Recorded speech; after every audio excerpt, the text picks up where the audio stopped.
Tiêu.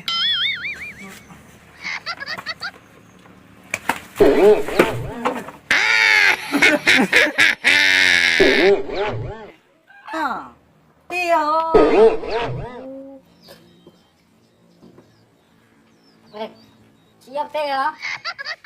Em có chơi thử thế nào? Hay mà, tôi có chơi đấy nhỉ sư? Ồ, đúng rồi, nó mới tu thế. Đừng có ấy, hổ nó. Chuyện đâu nữa? Ok.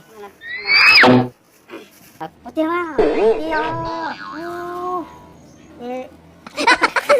Này, có xóa thiếu chế à? Này, 얘 고쳐 lớn lúc chế à? Có bao trẻ à? Cái thứ đúng à? Lớn lúc à? Đây.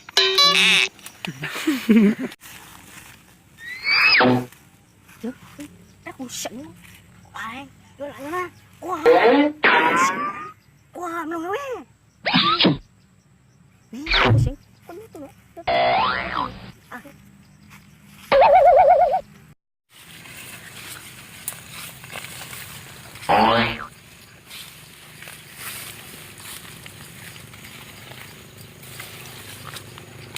Ông chết tôi. Cho tao đa trở nhân đấy này. Tên nó chỉ trộm một chỗ rồi. 오, 정말 더 이쁘냐? 더 더. 에.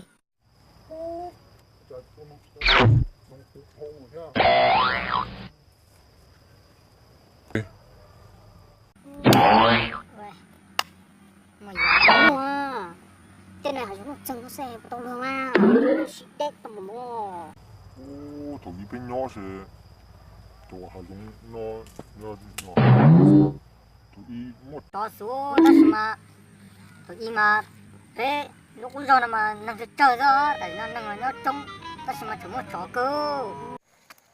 Ô chó. 에, 저.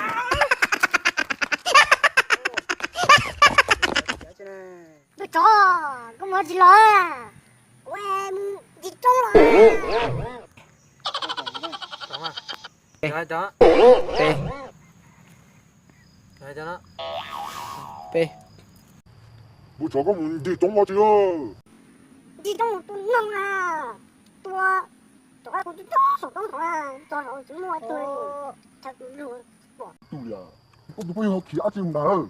오. tao thảo sao chó. Thì con lò thì con bé một chó thì có con lò là nó trên nó cũng như đi kia to thì